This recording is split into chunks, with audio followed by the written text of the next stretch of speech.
I'm just going to start a bit early, but I'll just start some non-critical stuff. I'll do some kind of introduction of myself and what I'm going to talk about today. So let's go to my PowerPoint, in fact. So hopefully now you can see my PowerPoint. I've got two screens set up, so you might sort of see me looking away sometimes. It's not I'm ignoring you, it's just I've got two screens going. I wish I actually had three, because right now I can't see the comments. But anyway, let's shrink this down a bit and let's begin now. And if you're curious about software that I'm using OBS to do this presentation today. I only started using it this week, so apologies if I'm not an expert in it. Okay, so my name's Mike Wattie. I'm an ex-IELTS examiner. I worked as an examiner in Adelaide, Australia, and also in Taipei City for many years, and as well as that I've been an English teacher in a language institute in Adelaide and at a university in Taipei City. IELTS examiners are normally doing that part-time. It's normally a part-time kind of thing. But I've always been working as an English teacher at the same time, and most of the time as a IELTS tutor.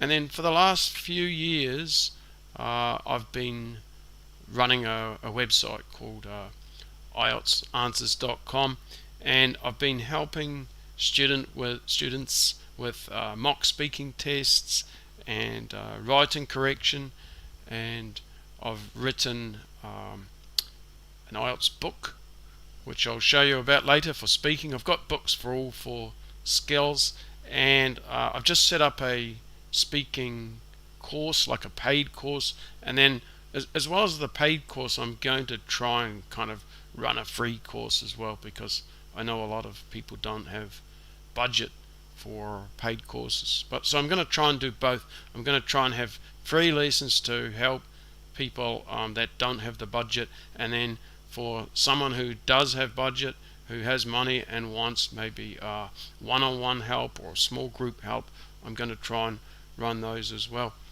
Okay, so that gives you a little bit of an idea about who I am, and I think that's kind of important. You want to know who's the person giving you advice, or who's the person answering questions, because sometimes you don't get the right information. I think I can, for the most part, give you the right information. Okay, so just so you know, I'm planning to run this as a regular weekly event at the same time every Saturday. So I'll do my best to do it consistently. Every now and again something might pop up and I might have to do it at a slightly different time, or possibly shift it to Sunday, but on the whole Saturdays work well for me. What are we going to do today? That's a good question. So I want to focus on speaking today, and especially part one of the test, and especially fluency, because I think that's something I can help you a lot with, and I'm going to give you those 5 strategies to be able to be more fluent, to be able to give longer answers. I'll also try and take some of the questions of the people in the chat room. So if you do have a question, some burning issue, I'm only going to take questions related to speaking. So I might do something for writing or something else later, but today's only speaking, and I might not be able to answer every question. So kind of what I'm going to do is pick a few at random, and then later, if you type them in, I believe I'm going to be able to see those questions later, and I'll try and answer let's say most of them. any of the good questions, any of the interesting questions, I'll answer if I can, as long as there's not too many. I'm not sure what to expect because this is the first time I'm doing this. So let me just see what's going on in the chat room now. Well, we can look together, so you can see we've got about 4 people in here, and we've got forgive me if I say your name wrong, but hello, 𝗧𝗶𝗺𝗲𝗲, and we've got Nguyen in the chat room as well. 𝗧𝗶𝗺𝗲's asking about t-shirts, so I'm going to guess that your question might be something like, hey, do you have any ideas about t-shirts, right? So I've got one on today. So that's it. Let's just start with I'll mention about t-shirts, and then I'm going to come back to the big topic today, which coincidentally is the question asked by Nguyen about the strategy. So let's just have a quick look. So let's say there's a topic like t-shirts, and so maybe you want to get ideas, maybe you want to get vocabulary. What could you do? Now let me just change what you're seeing on the screen there. Okay, yeah, you should be able to see now or very soon. There's sometimes just a slight lag. What I've got on my website is a bunch of questions that I've heard, or topics and questions that I've heard from my students that are new this year. So one of them is t-shirts, and if we scroll down to t-shirts, the way I set this up on my website, I believe I've got most of the questions that are currently in the test. You could come to the topic of t-shirts, it's alphabetized, and then you could look at the questions, and I would try and sort of answer the question yourself first. Do you like wearing t-shirts? You could say yes and then give a reason, or no and maybe the reason. So it could be yes because they're comfortable and it's easy to wash, so low maintenance, or maybe you don't like t-shirts, maybe they're not very formal, maybe you don't think they're good. But anyway, you could think of your own answer, then you can click here and you can see the answer that I've got. I love t-shirts, especially V-necked and striped ones. They're versatile, and I prefer a simple casual style with some added details like a necklace. I enjoy putting together outfits. Alright, and then you could look at the next one. How often do you wear t-shirts? I wear t-shirts every day in summer. I prefer pure cotton ones. Cotton's the material ones for comfort and to avoid post-workout odor. Odor means smell. I wear them on weekdays and weekends. Alright, so you could go through some of the questions and look at the answers. As I said, I would try and think yourself first and then see. Also, I did make a YouTube video.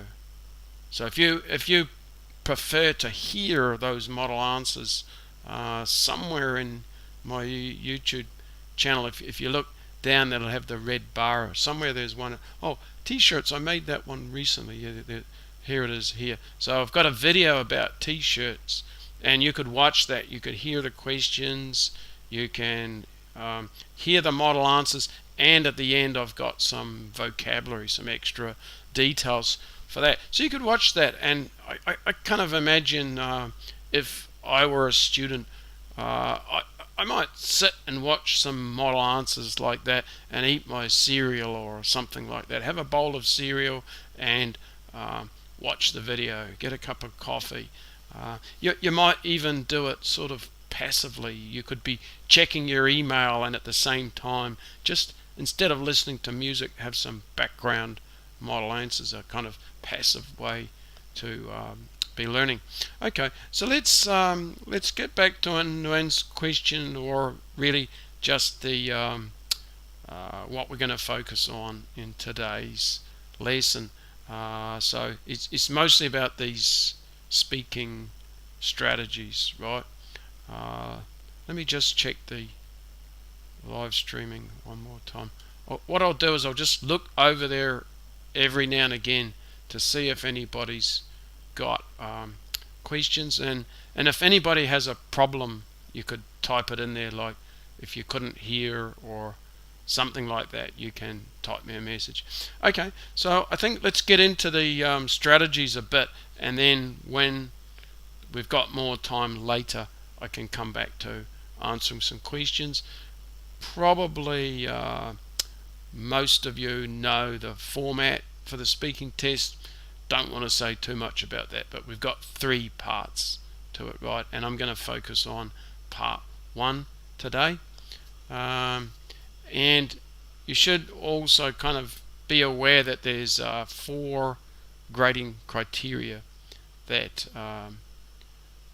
that the examiner's thinking about when you go into the test room, and that they're all worth the same, and they're all important, but I want to focus on the fluency and coherence in particular today.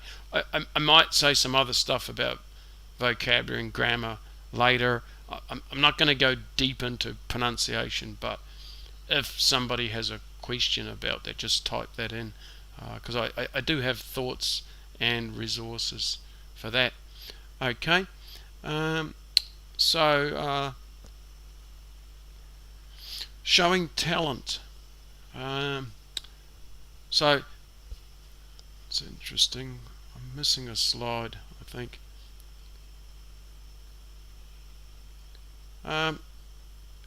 It doesn't matter too much, but I was going to tell you a little bit about mistakes, but let me just see if I have the slide. I don't have the slide. Okay, let me just jump on to what's required. So, okay, I can explain it. A band 6 for me doesn't really do too much wrong.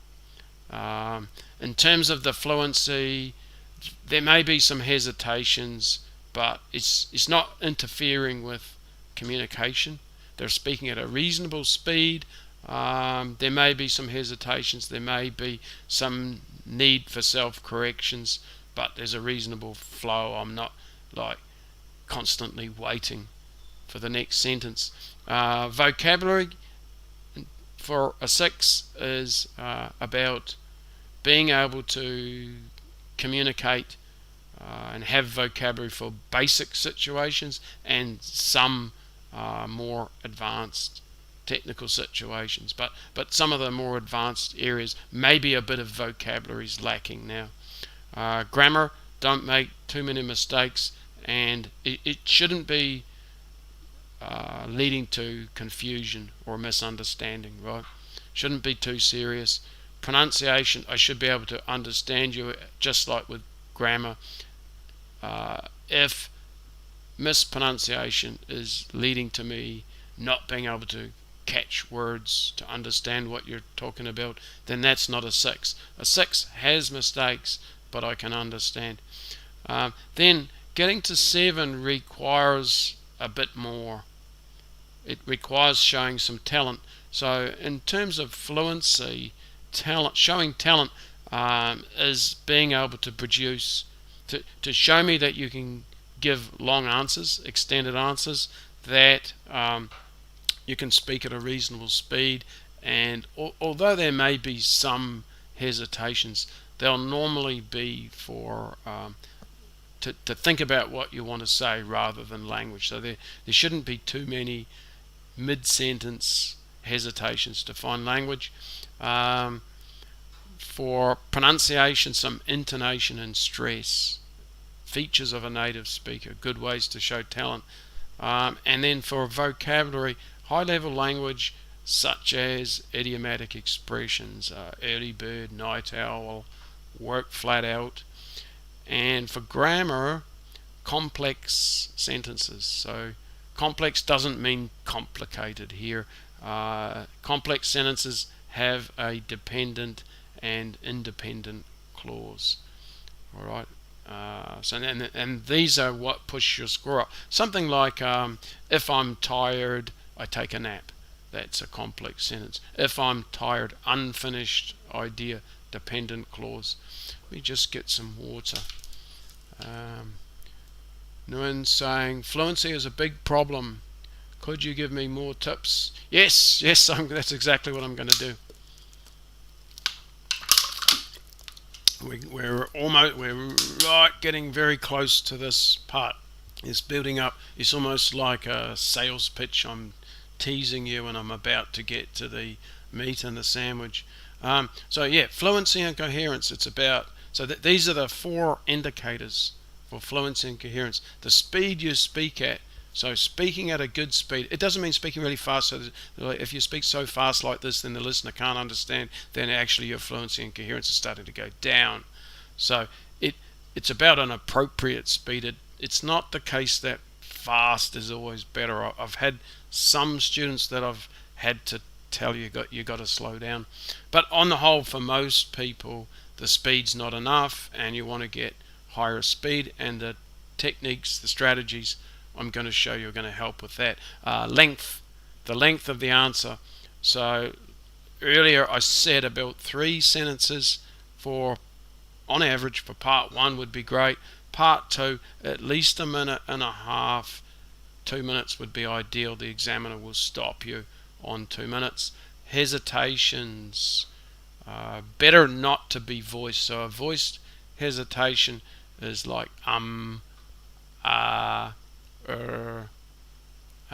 better not to do those. And hesitations at the start of sentences when you're thinking of ideas, not so bad, but mid-sentence hesitation to think of vocabulary, not good.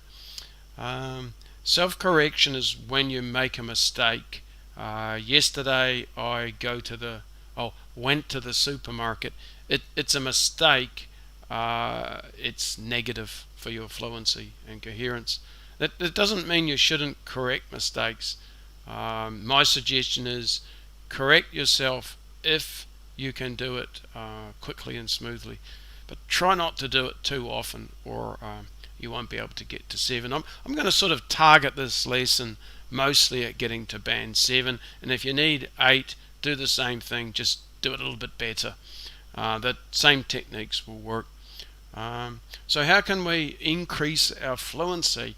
I think this first one's really important. You need to get familiar with the test, right? So look at past test questions. Cambridge books have got some. I've got them on my website. I think I was showing you before. Maybe someone wasn't here. I'll show you. Let's just see. Oh, somebody's typing in a whole lot of letters. Try not to just type in JH and DFJ. Put in real questions would be better. Okay. So you can see my website, right? So you can look on my website for current questions and model answers for those, and that could be really useful. So get familiar with the test, practice current questions.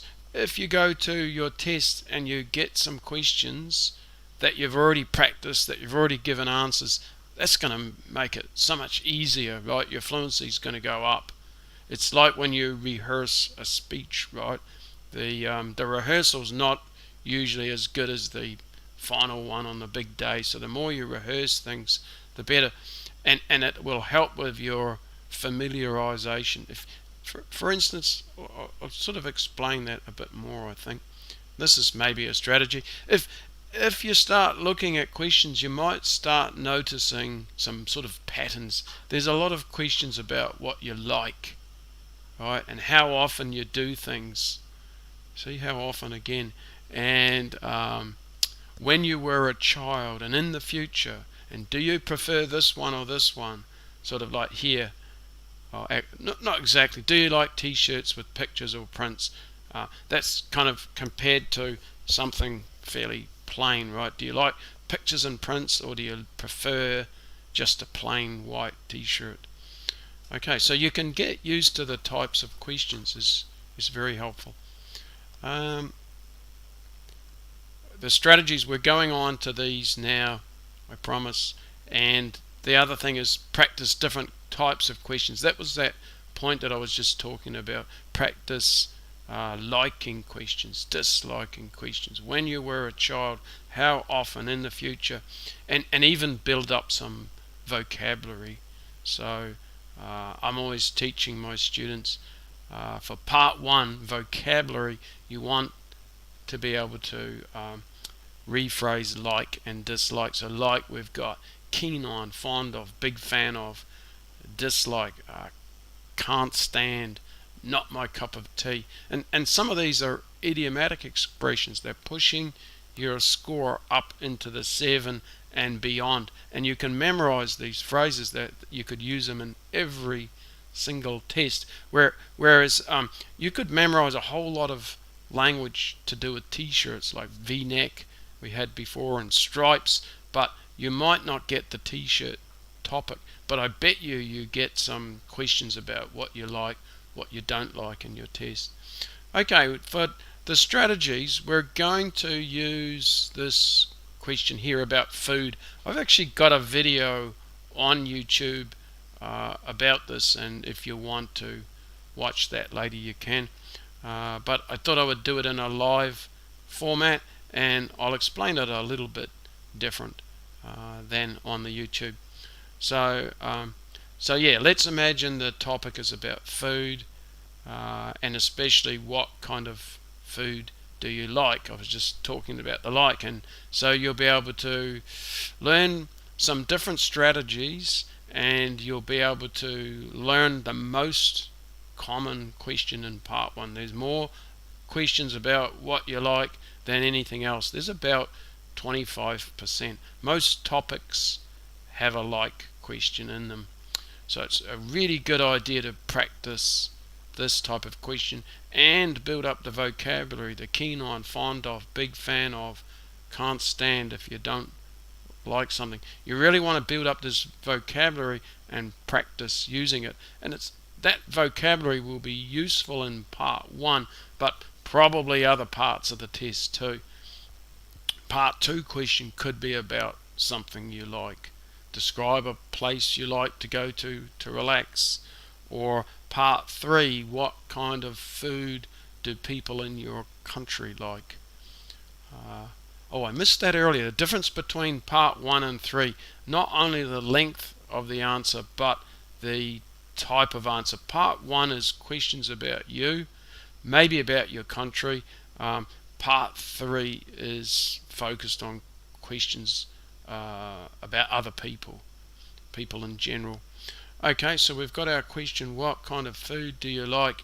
And strategy 1, and it's not only necessary for part 1 of the test. Strategy 1, we can talk about 2 or 3 kinds of foods. I've got foods by country here, but it doesn't have to be that way. It could be food about from your country. So let's say you're from China, then you might be talking about rice dishes and noodle dishes and soup dishes. And Vietnam would probably be something similar. You could be talking about your noodle dishes and some of the, you have rice dishes there. I've been to Vietnam. Forget the name of the food, the Obama food. That was my favorite in Vietnam, was some kind of food. I only remember the name is about Obama because President Obama went to Vietnam and really liked that food, so now they call it like Obama. Alright, you could have vegetarian food and seafood. That'd be another way to do it as well. So let's say that we have these 3 foods, then we could have a model answer using these 3 foods, and here it is here on the screen. I might just play you a video too. That'll give me a chance to have a rest. So let me play you a video giving you a model answer of the food I like and using Italian, Korean and Mexican food? Well, there are 3 kinds of food that I'm really keen on. The one I like best is Italian food. Because it's full of tomatoes and they are very nutritious. I also like to eat Korean food, as it's very spicy and I enjoy spicy food. I'm also kinda partial to Mexican food, which I find spicy and full of flavor. All right, yeah, 𝗏𝗏𝗀𝗲. That's it. That's the Obama dish, 𝗏𝗏𝗀𝗃. If you ever go to if you ever go to Vietnam, try 𝗏𝗏𝗀𝗃. Try the Obama dish. This is very nice. I enjoy that. All right, very good. So that's strategy 1, right? That we can divide into 3 kinds of food. And we can apply that with other questions, right? So if it's kind of like what kind of books do you like, then you could have 3 kinds of books you like: detective stories and romance, maybe, and maybe comic books or something like that. Same thing with movies, right? So we with these like questions, they're really good to divide into 2 or 3 things. That extends your answer. Like, this is a really long answer. It's more like before I said 3 sentences, so that would be 1, 2, 3.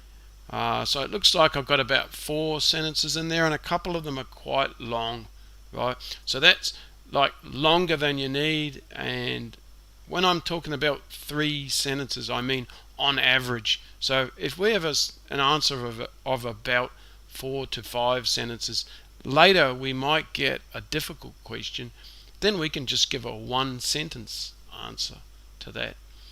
All right, let's go on to strategy 2. All I'm showing on this slide is you could make your own answer up here, right? This is kind of structural language, or you could say a template, and so we could just change it. We could have here the Obama dish, 𝗏𝗏𝗀𝗃, or we could have seafood, and then the reason, or vegetarian food, Indian food. I left out Indian food. That's really nice as well. All the different curries and spices. The one I like best is Indian food because it's spicy. Alright, so let's go on to our second strategy now, and I call that general to specific. So we start with something really general and broad, then we get more specific and maybe even an example. Often we write like this. There's a close connection between speaking and writing. Often students don't realize. They think they're kind of, okay, I'm studying speaking now, and then I'm going to study writing. This is kind of a way to develop ideas, that you start generally, give some more sort of narrowing down of it, and then maybe an example to illustrate it. So let's take the same question, and this time we're using the general to specific. The general idea is seafood, and then more specific, Japanese seafood, and then 𝗧𝗪𝗔, which you can see a picture of. It's that raw fish chopped up that Japanese like to eat. So we've got a lot of things about food today, and hope you all ate before the lesson, because you might be getting hungry. Otherwise I did eat before, so I'm lucky. And then let's go on to the answer, and I'll play you another video with the model answer. I guess I'm kind of covering the screen. Let me try and get rid of my own picture. Yeah, there we go. And let's have the video. Well, I have to say that I'm a big fan of seafood. In particular, I really like to eat Japanese seafood, because it's always so fresh. For instance, sashimi is delicious, because the raw fish is so flavorsome. Alright, so that gives you an idea of how you can use that strategy, and again, you could build your own answer here if you wanted to. So you could just change what it is. It could be Italian food in particular. I really like to eat pasta because it's, what is, I don't know what pasta is. It's delicious or something. And then you could give an example of spaghetti bolognese and putting some cheese on top. All right. Let's now go on to the third strategy. It depends. So it depends. Might just add my picture back on because I like to use body language. Some of you might like seeing me. I don't know. Some of you might not. Just put it down there. All right. So depend strategy is good when you want to go into two directions, right? You can. So what I mean by two directions, if it's food, like what sort of food do you like? It might be when I'm working. Maybe when I'm working, I want something I can just pick up and eat while still working, like a burger or a slice of pizza. But if I'm relaxing in the evening, then I would rather have some bún chả. I'd rather have the Obama dish from Vietnam. So it could just depend, right? Or it could depend on whether you're alone or with friends, right? If I'm alone, maybe I just go to 7-Eleven and pick up my favorite burger and eat that. But if I'm with friends, maybe I would like to go have a hot pot or some kind of shared meal might be better.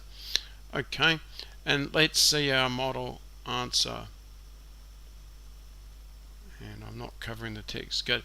Okay, so here's my answer. I've got so I've got on my own and with friends. So I think it depends really. If I'm on my own, I prefer to get something like McDonald's because it's quick and easy. But if I'm out with friends, I would rather have something more exotic, such as Thai food or Indian food. Exotic, it's exotic for me. So exotic means just kind of like different and maybe from another country or culture. So if you're Indian, then Indian food wouldn't be exotic for you, or if you're Thai, that wouldn't be exotic. But it is for me. The Obama dish is exotic for me, but if you're Vietnamese, then the bún chả is something maybe you have regularly, maybe every week, something like that. Maybe your mother makes it for you every night you're eating it. Okay, so that's the depends strategy. It lets you go in two directions. I find that one really, really useful in part 3. Remember, part 3 is about other people, and so it might be something like what sort of food do people in your country like, and you might like to talk about older people prefer the more traditional food, and then whatever that is in your country. But then young people like to eat the exotic international food, such as Thai food or Indian food. It's really useful in part 3. I won't play the video this time, but again, you could make up your own answer like this. And that wouldn't be a bad idea, right? You make up some model answers for this kind of like question, because here you could change. It doesn't have to be about food. It could be about movies. What sort of movies do you like? I think it depends really. If I'm on my own, I prefer comedies because I like laughing out loud and I don't want anybody to hear me because I have this horrible he laugh. But if I'm out with friends, I would rather watch an action movie because I think those are fun to watch, and after the movie you feel excited and you can have a good chat about what you just saw in the movie. So yeah, you can make up your own answers and practice these, especially if you are a lower level speaker and you're finding it difficult to produce answers in the test, or you're finding it difficult even to get out a sentence fluently, then practice like this, and maybe you'll get lucky and you'll get some of the questions you've prepared, and especially you're going to get probably 2 or 3 liking questions, so that will be useful. Okay, strategy 4, there's 5, we've got 2 to go. Giving a concession, making a concession. This one's a little bit tricky to explain. If you've studied writing, they talk about concessions a lot in those, especially with the agree, disagree essays. Do you agree that everybody should wear I don't have one, but let's just say a COVID mask? And maybe you agree because it can protect you, the wearer, and it can stop the spread at you. It can stop other people getting it, but maybe there's some situation you don't agree. Maybe you don't think young babies should have to wear them. 6-month-old kids. It's too hard to keep the mask on. They're too big. They don't really make little tiny masks for babies. So that could be a concession. You might agree. You agree because it protects the wearer, it protects other people, but you don't think children should have to wear them, or babies. In this case, with this answer, so it involves a main idea and then maybe something against it. I've got the example of steak and how I like to eat steak, and then the sort of health aspect of it. Let's have a look at the video for this one, and I can have a rest. Let me get rid of myself. Da-ding. Well, recently I'd have to say that I have been enjoying eating steak, and each time I go to a restaurant I order a sirloin. However, I think that it may not be all that healthy to eat so much red meat, as I've heard it can lead to high levels of cholesterol. Alright, so there it is. And cholesterol, that's like when you're, oh, you can't see me, hold on. Yeah, cholesterol's like when your arteries, the vessels that carry the blood in your body, cholesterol's that sort of white stuff that clogs those up. So if you eat too much red meat, you can get high cholesterol, and then you might have a heart attack. So don't eat too much red meat. It's the most important thing to learn today. So that's the strategy of a concession, and again, you could build up your own model answer. You could practice. So we got these strategies, and you're sitting watching them now, and that's great, and you can learn them, you can input them, but then the next thing is to practice output. Practice them, because if you're just relying on the input, it's not going to be sufficient for your test.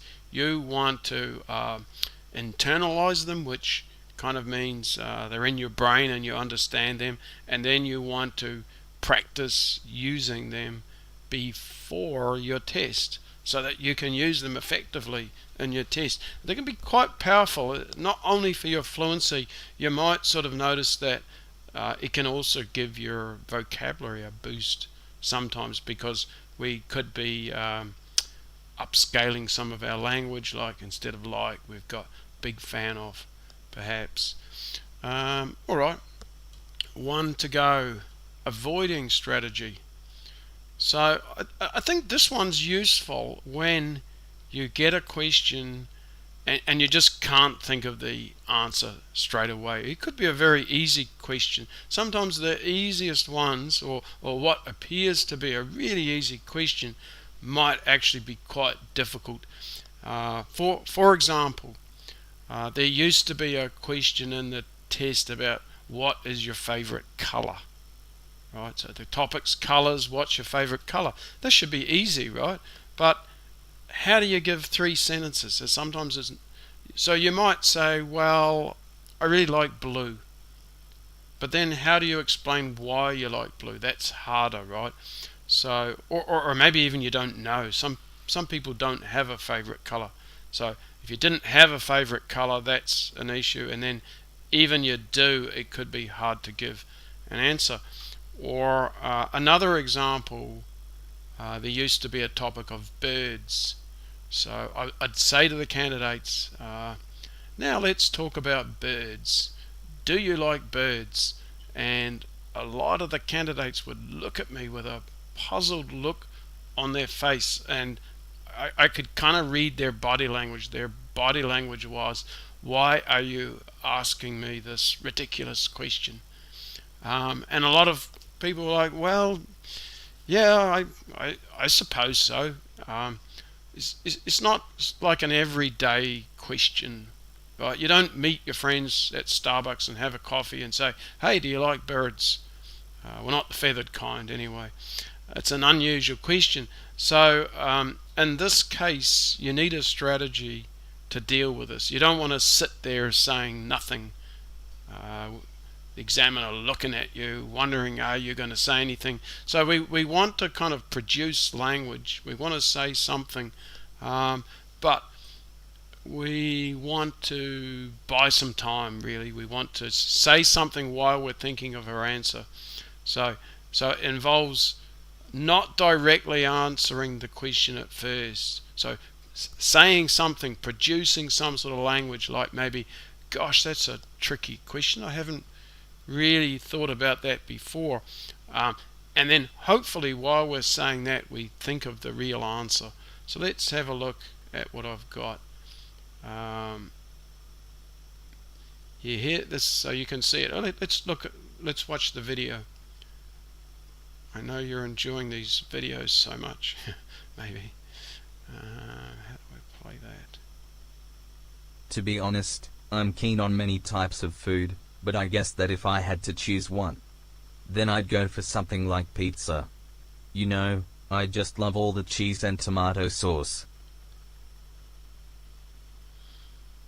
Alright, excellent. So I hope you enjoyed that. I'm just looking at questions now. Covers flavorful. Yeah, flavorful is a really good word to be using, and hope that you're picking up some vocabulary. Elephant Stone says can use, however, although, though, but. Yeah, that language is really good for the concession strategy. That's right, using words like however. Alright, very good. Again, you can work on your own sort of answers, and I encourage it. Right? I encourage active learning. So really what you're doing right now is passive. You're listening to me, you're getting ideas, they're going into your brain, and that's really good. But the next part of it is that you work on some output, right? That you practice maybe writing down some answers and speaking them out. If you're a lower level candidate, you might have to write things out, then practice speaking them. And then if you're a higher level candidate, if you're a band 8, you might be able to just, without writing things down, just produce your own answers. Or do both. Do both if you like. Start off by writing a few down, and then change the topic, right? Do food, then do movies, then do TV. Do lots of different liking questions. Okay, so let's see what I've got next on here. So here's our summary of the 5 strategies. So the first one, and you could use more than one of these together, by the way, especially when you get to part 3. So first one, divide your answer into 2 or 3 parts. Probably 2 is enough in part 1, but sometimes it might be good to have 3. And then answer from general to specific. Use the depends strategy, so you can go into 2 different directions. What sort of books do you like to read? Well, if it's the weekend, maybe it depends on the day of the week. If it's the weekend, I like to practice my English and read IELTS books, whereas during the week, when I get home from work, I'm tired and I just want to read a novel and chill out. We got the concession, where we've got our main idea, and then we might use a word like however, although, but, and then have something negative about the thing we like. Number 5, start by avoiding answering the question. I think this is a really good one, and it can also go on to the point that what do you do if you get a question and you don't know what to say? It's not even an English problem. You just don't have an idea. What can you do? So you can start by avoiding. You can tell the examiner that the question's difficult for you and why. Why is it difficult? I think explaining why it's difficult could be a great thing. This happens particularly in part 3. I remember one time one of my students, we were just practicing, we were doing a mock test, and the student's a little older, not as old as me, but a student in his 40s, doesn't have any children, and the question was, what sort of books do children in your country like? And his answer was that he didn't really know, and the reason he didn't know is he doesn't really have any contact with children. He doesn't have any children of his own. He doesn't have any brothers or sisters. None of his friends, he's got single friends and they don't have kids, so he doesn't really come into contact with kids.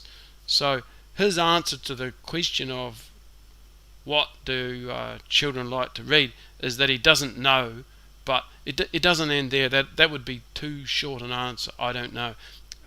So it's I don't know, but then explaining why he doesn't know, thinking out loud. And another thing you can sometimes do, you can start off by avoiding, and then, as I've said, then give an answer. So it could be something like, well, I don't really know what children in my country like to read, and that's because I don't have any children of my own, and I don't come into contact with children because all my friends are single. However, I have noticed a couple of times when I've been in Starbucks that children these days seem to like just reading e-books on their phone, and they often seem to be adventure stories, or I don't know, something like that. What do children like to read now? It's kind of an interesting question, because it's not like the days gone where children would like to read novels. I don't think many children like novels these days. So yeah, it's probably similar to what you do. If the children are older, they're probably enjoying to read things on social media, chats with their friends, and not so much novels. But maybe it depends. Maybe certain children are reading novels. Okay, alright, then I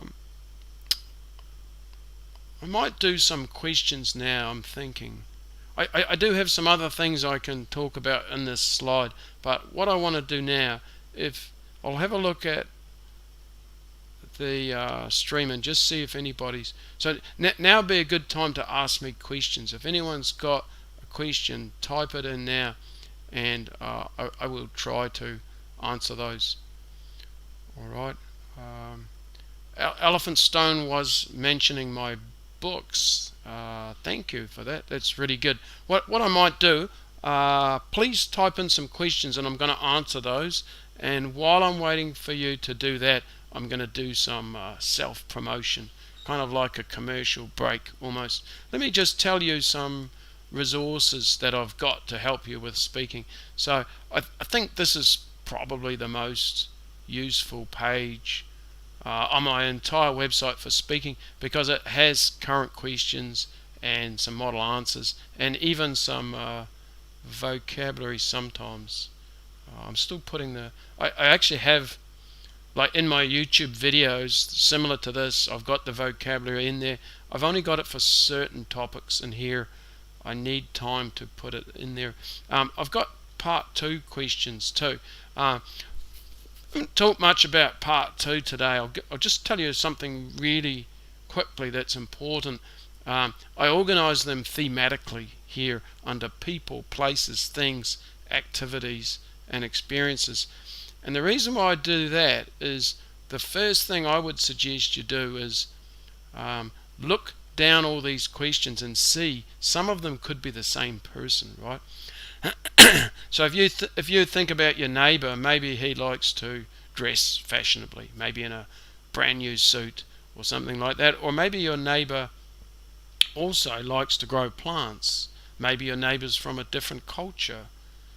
Possibly your neighbour inspired you to do something interesting, or maybe that's not the neighbour, maybe that's the friend from your childhood. So start off by trying to think of so if some of your answers are the same person, it'll be easier to prepare, it'll be easy to talk about in your test. Then you can look and get a model answer and maybe some vocabulary. So I think that page is really useful. Then in terms of my books, I've got a speaking book here. It's on sale at the moment, $16.95 US. You can pay in different currencies on my website. I've set it up now, so if you're, let's just say you're in Vietnam, you can change to the dong, and we'll see what happens there. Probably it would be a big change in the price. It's just loading that on now. You can see what that is in dong. It doesn't really matter, but I just wanted to show you can change the currency.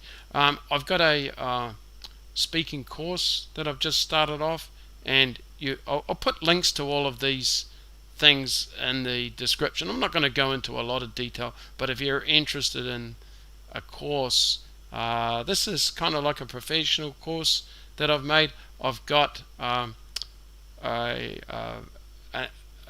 this guy here, an actor who's in Vietnam, and he helped me make some videos in a studio, so he's the presenter for these videos, and so that's what I'm mentioning here, the videos. There's online quizzes, there's a weekly seminar like this that you can do in a group or even on your own, and there's chat, there's ability to ask me questions whenever you want. So I do have that course. You could do a mock speaking test to find out your level and to get some suggestions about how you can prepare. The questions we did already. You might like to look at the grading criteria. I'll put a link to that too. It's a good idea to understand how you're being assessed. Okay, so let's me look back now, see who I've got. Okay, I've got a couple of questions now. So we've got a question from Nguyen. If I don't use any idioms in the speaking test, can I get a high score in IELTS speaking? So that's a really good question, and I was just mentioning the grading criteria. How funny is that? So let's see what the grading criteria says about that. Hopefully that will pop up on your screen, and I'm just pausing it. There could be a lag, but I don't think you can see the grading criteria yet. Let me just, oh yeah, you can. Okay, so it seems like you can see it now. I'll turn off my face. Okay, so I'll make it a bit bigger and just focus in. So really what we're talking about is the vocabulary or lexical resource, right? Let's look at band 7, because this is the question. Do we need idiomatic language for band 7? So uses vocabulary resource flexibly to discuss a variety of topics. So that's really being about paraphrasing to some extent, about being able to use different words and not having to get locked onto the same word again and again and again, like I like, I like, I like. We can have I like, I'm keen on, I'm fond of, and variety of topics, so not just basic topics, and maybe some more sophisticated language, like more precise language, like the if we take Italian food. So Italian food, pretty basic language. Pasta, fairly basic. Spaghetti bolognese, that's getting quite specific. I would quite like that someone can tell me the name of a dish. Like even, I guess, arguably it's Italian, but we use it in English. So that's really about vocabulary in general. Here's where it's talking about the idiomatic vocabulary. What does it say? Uses some less common and idiomatic vocabulary. So it's really this part here. By the way, this is the public version. It's not the exact one the examiner has. The one the examiner has is slightly different than this from memory. So the key point really is that there's some less common vocabulary. I wouldn't say 100% you must use idiomatic vocabulary, right? I think that would be a little bit wrong, but you need the and is bothering me a bit here. I don't know, it says the and. If it's definitely and, then according to this criteria it does, but as I said, I think it's written slightly different in the examiner's book. I think the point is you need some less common vocabulary. Idiomatic language is a really good instance of that, and it's something that the examiner can notice. So if I say I get up early, that's basic language. If I say I get up at the crack of dawn, that's a little better, right? So crack of dawn is kind of just as the sun goes up, or I'm an early bird. Then that's the idiomatic vocabulary. And for me, it's going to be extremely difficult to get to 7 without any idiomatic vocabulary at all. And I've heard examiners, when they're talking about grades that they're giving students, and sometimes I've heard them say things like, wow, the candidate was really good, I really wanted to give them a 7 for vocabulary, but there wasn't any idiomatic language at all. So do yourself a favor, make sure you have some, because I think the odds of getting to 7 without any is small. I don't want to say impossible, because for me, if I hear a whole lot of less common, really high vocabulary, I'm going to still give 7 for vocabulary. And what do I mean? I mean, like, when we're talking about types of movies, we can use the word genre, G-E-N-R-E, genre. And if I'm hearing words like that, then I'm going to give a 7, even if there isn't idiomatic vocabulary. But that's going to be hard to do, right? It's going to be hard to have a bunch of words like genre in your answers. My final comment is it's unlikely you'll get to 7 without idiomatic vocabulary, and you should be preparing some for your test. Pick ones that are useful, that you're going to be able to have a high probability of using in your test. Don't pick like an idiomatic expression that you're unlikely to be able to use. So what do I mean? I'll just turn my video back on. What do I mean by the kind of useful stuff? Well, the liking, disliking. So big fan of, then that's idiomatic. Or can't stand, or not my cup of tea, that's idiomatic. So that'll be really useful. I like early bird, night owl, because you can use that for part 2, any question about a person, right? And then I like some of the language that you can use for the avoiding strategy. Gosh, that's a tricky question. Tricky question is idiomatic for difficult question. So imagine this, you get asked a question, you use your, maybe you genuinely have genuinely not sure how to answer a question. So that's a problem, a negative, right? You can turn your negative into a positive by using that phrase. Gosh, that's a tricky question. and then try and think of something to say. So definitely want to have some idiomatic vocabulary. I do have a page on my website. I wouldn't say I've dedicated a lot to that issue. I think it's here, idiomatic expressions, and I do have a video on it.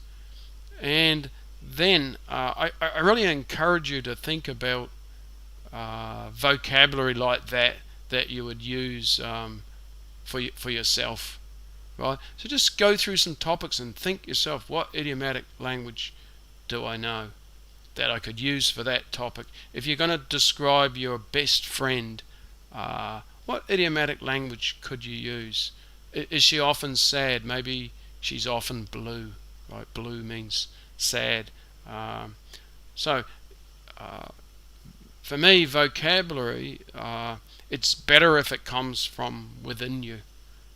You can watch videos, you can read books, you can try and absorb more vocabulary. And if you've got a long time to study, that'll be good. If your tests next week, work on what you already got and practice getting what you've already got out, because it'll come out more naturally and fluently, and it's more likely to be used correctly than if you just learned something yesterday from a vocabulary book. The other thing about vocabulary is don't try and learn too much. Don't try and learn too many words.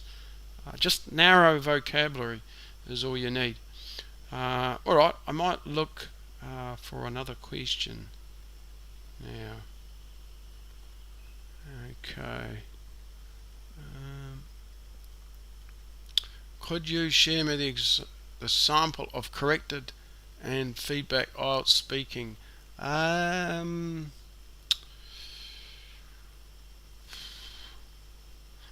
do have a video on that. I suggest you can have a look, and I'll see if I can show you real quick.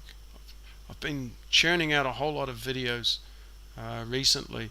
Let me just search. I think if you search mock test, you might see it. And there's a lot of people who have got mock tests, mock speaking test. No, it's not that one. If you have a search round, you'll find it. You have to search maybe on speaking or something. But I do have a video where I've got a student who I gave a mock test, and I give some examples of feedback. I'm not going to do it now because I think that's going to take too long, and I think you could look at that video and you could get some ideas from that. Pronunciation.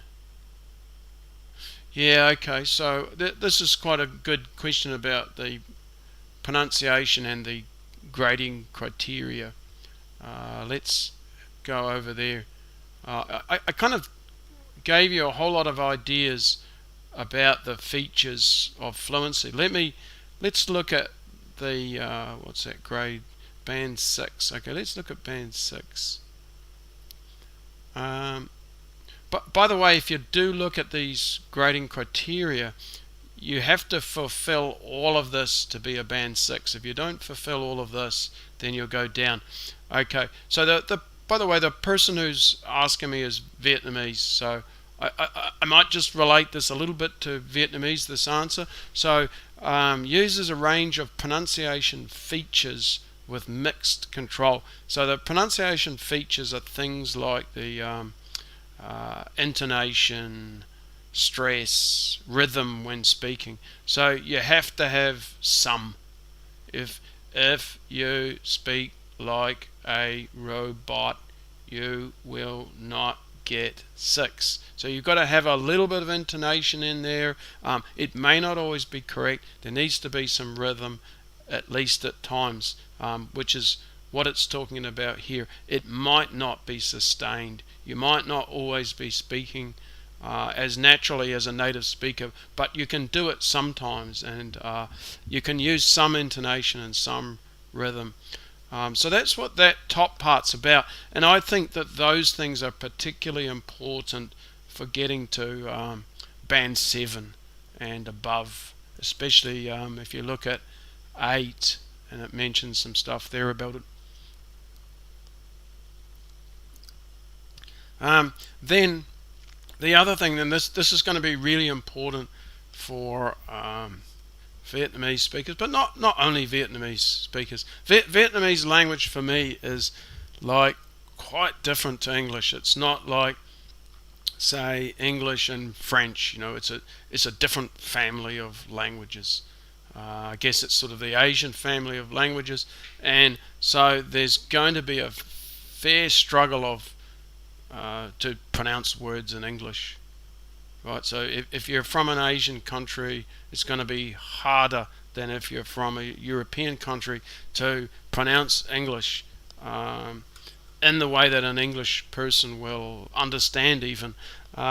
It doesn't mean you can't learn, and by the way, the opposite's true as well. I can't say Vietnamese names. I can't speak Vietnamese well, and my pronunciation will probably never be good, even if I try hard. Although it could be, you can overcome, right? I've had some Vietnamese students immaculate. They speak just like a native speaker, and if I talk to them on the phone, I would think that they're a native speaker. That's kind of ultimate goal, I suppose. But yeah, down here, the individual words or sounds. So for Vietnamese, you're going to have trouble with the end sounds of words because you have soft endings on your words. So a word like six, I often hear I need sick, and to me sick sounds like I don't feel well. S-I-C-K, sick. So that's for me wrong, and if there's a lot of problems with the endings, then I wouldn't be thinking band 7. I might be thinking band 6, but if there's a lot of problems, definitely down to the band 5, right?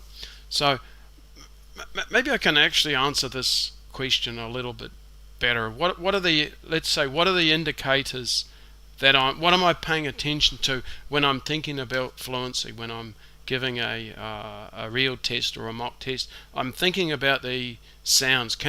Are the sounds being produced correctly? And if they're not, is it affecting my ability to understand? Communication. So I mentioned the word endings. A lot of people mixing up the S and SH. So shopping can become sopping. Right? It's easy to mix them up. Don't want to pick on the Vietnamese too much. If you're Arabic or from India, then you're going to have trouble with B and P.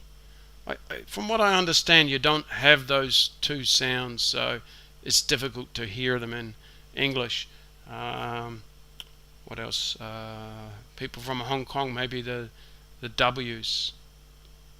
Sorry, the V instead of very coming out 𝗿𝗿. I'm not trying to pick on anyone, just whatever your first language is going to present challenges when you learn another language, right? Okay, so it's the sounds. Are the sounds being produced correctly? And the vowels. Vowels can be really important too. In English, we have short vowels like hit, and long vowels he, heat, bit, and bite. So especially at lower levels, I'm going to be paying attention to those. That's normally going to determine whether a person gets to 6 or not. So remember, a 6 doesn't do too much wrong. So if I can generally understand someone, that's going to be a 6. If I'm really having to pay attention, and even sometimes I'm confused, that's lower than a 6. And then a 7, I want to hear that these sounds are correct, but I also want these features. I want to hear some intonation, I want to hear some stress, I want to hear some rhythm, and sustained. I want to hear it sustained across a whole answer. It's quite difficult too. Like, for a lot of people, they don't know they have mispronunciation, or they know they have it but they think it's okay. I had that conversation with a student the other day. He was saying, well, I know I'm not saying it correctly, but everybody says it this way in my country, so I thought it was okay. Not for an IELTS test. It's not okay. Alright, I might actually just stop there. We got to 2 o'clock now. I've got a premiere of a new video, and that should be playing now. Actually, I might go over onto that. It's a premiere. I don't know really, I don't fully understand it, but I'm going to go over to that video, and it could be that you can type questions in there. And then if I haven't answered anybody's question today, I'm going to do that after the live stream. And then next week I want to do this again. I want to set it up as a regular activity, so I encourage you all to come back next week. I think next week I'll go on to part 2. We can start looking at part 2. I think that's even more important than the part 1 on the whole, and I want to teach you how you can deal with all the different topics and those 5 themes about the people, places, things, activities, experiences, and I want to give you some vocabulary for those 5 themes, give you some vocabulary for people like introvert, extrovert, early bird, night owl. Alright, so come along next Saturday if you can. If you can't come, then but you've got a question, just type it in the comments for today's video and I'll try to answer it. Alright, thanks everybody for joining the stream today. It was my first one. I hope it was okay. I think as I go on I'll get a bit better at operating the OBS and all the different screens and those sorts of things.